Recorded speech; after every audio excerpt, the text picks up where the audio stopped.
What's up, guys? This is KISS Crew Chemistry Help, where we bring chemistry to the concrete so that you can succeed.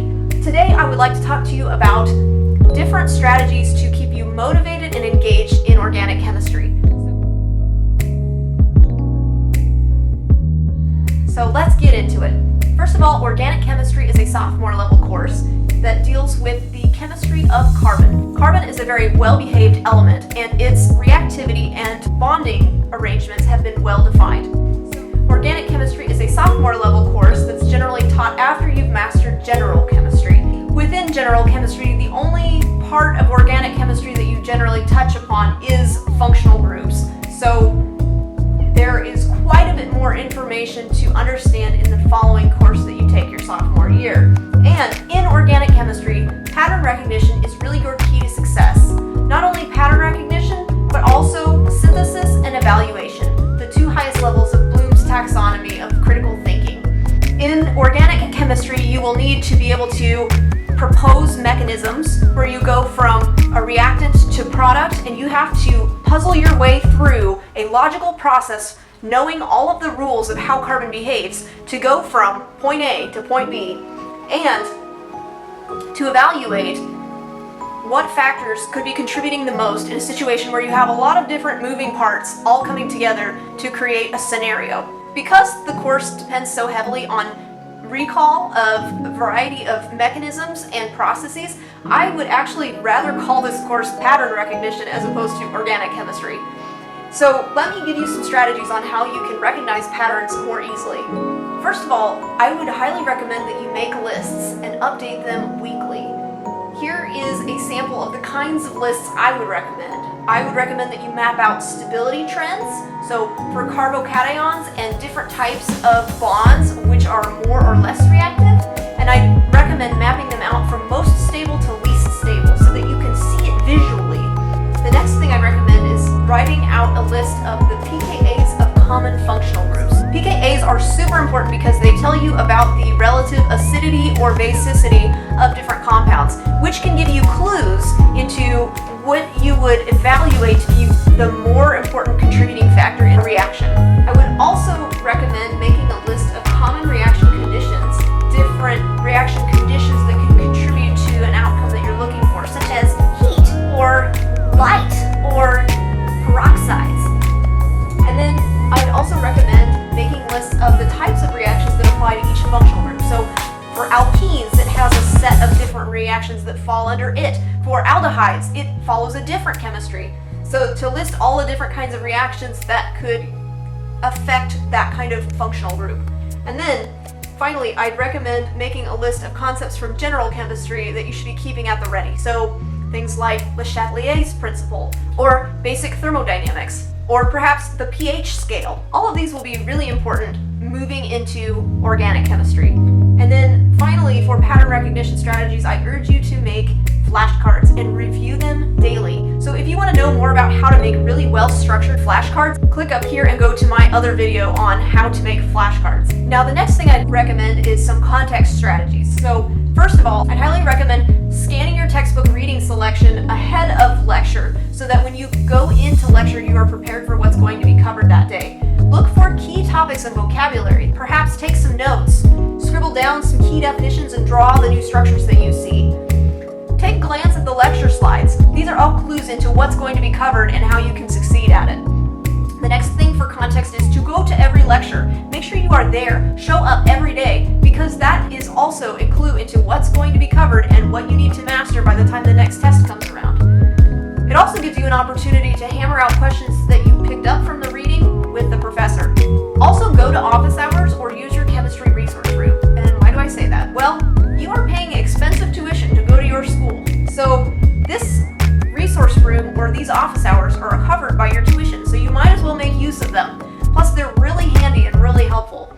These rooms are staffed with either TAs who get paid to teach you, or with undergrad students who are well versed in organic chemistry who are also getting paid to teach you. So you might as well use this resource and go hammer out any questions that you have lingering after class or after you've done your reading, or even while you're working on your problem sets. The next context strategy I'd recommend is to review your lab procedure before lab. So create a mantra of purpose for each lab that you attend. Ask yourself the following questions. 1, why am I doing this experiment? And 2, what does it teach me? If you can think of a context that has to do with your career, that's even better. It gives you a sense of purpose for being there so that you don't feel like you're wasting a lot of time doing a lot of arbitrary things. Try to Google what the product of the reaction that you're trying to study in the lab is actually good for. So, are you making saccharin? That's an artificial sweetener. Are you extracting caffeine from tea? Well, everybody drinks tea and coffee, so that's probably pretty important. Is it a precursor to a drug? Is it in your mom's medicine, for example? All of these would be cool context to build for yourself so that you feel more engaged and feel like you have a better sense of purpose for studying organic chemistry, even if you are not actually going to be a chemist when you leave school. And then another context strategy I'd recommend is to pick up glassware and recite its name.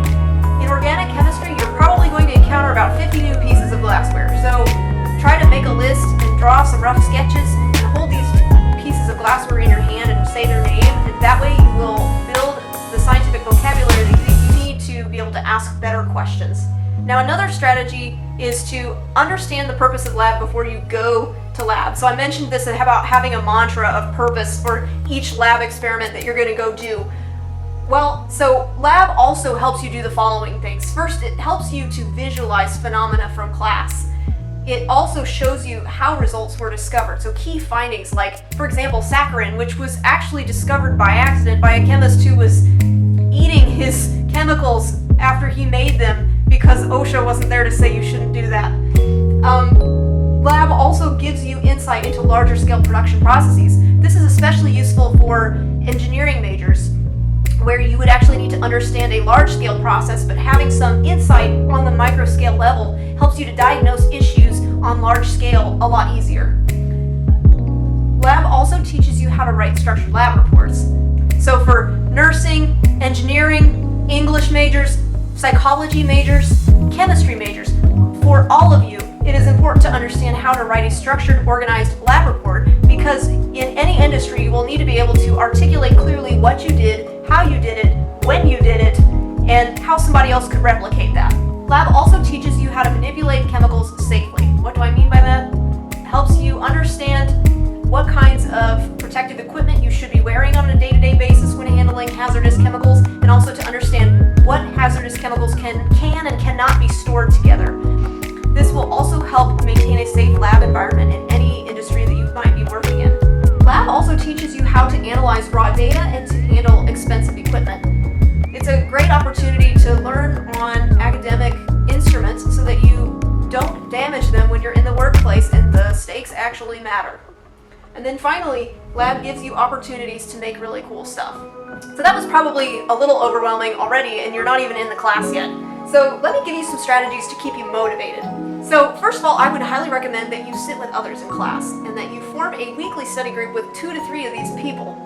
And I would suggest meeting in 2 formats every week. So having 2 study sessions a week with the same group of people. In the first session every week, I'd recommend that you revise your notes together. So anything that was covered in lecture, form a group document where you discuss and summarize all of the key points into one cohesive document. And then take turns dividing it up into sections and explaining section by section what each of the points meant.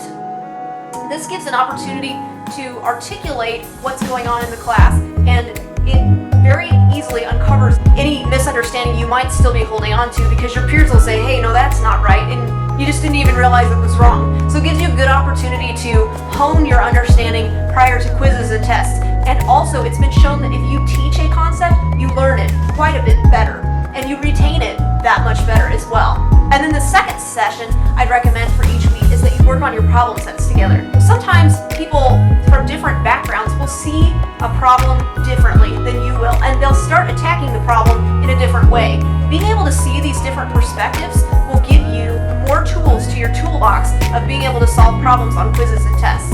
And it'll give you an overall more connective understanding of organic chemistry as a whole. In class, I would recommend having a no phone policy.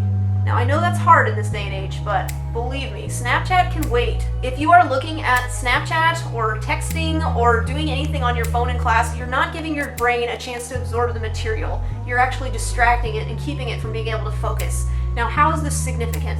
It will cost you more time outside of class to try to go over what you missed in class when you were on your phone than if you would just take the 1 hour it takes to be fully present in that class during that time. Who wants to spend more time doing homework than they have to? Yeah, I don't think so. Do yourself a favor and put your phone away. And also, it helps your peers too, because it's kind of rude if they're trying to focus on something and then you pull out your phone and it has a very distracting image or video on it, that your friend sitting next to you is now focused on that rather than what they were trying to focus on all along, which was the lecture. Now, when you do your reading, and you don't even necessarily have to read word for word, just skim. Pick up the big ideas of what's going to be covered and try to find 2 to 3 questions that you can ask in class every lecture. So that way you will not only earn brownie points with your professors and TAs, but you will also sound more intelligent to your peers. That's why I say don't worry about sounding dumb, because honestly, no question is stupid. And it's been scientifically shown that when you do ask questions, people do perceive you as more intelligent. So just keep asking those questions. Alright, so those are my tips for today on how to survive and thrive in organic chemistry. If you liked what you saw today, please like and subscribe to my channel and hit the notifications bell down here so that you can get instant notifications when I am premiering my next videos. I post content about every other Thursday. Also, I have cool links in the down bar below. If you're looking for any school supplies, modeling kits, or textbooks, that would be the place for you. So I urge you to check those out, and please like, subscribe, and hit the notifications bell. Thank you so much, and I hope you have a fantastic rest of your day. Bye!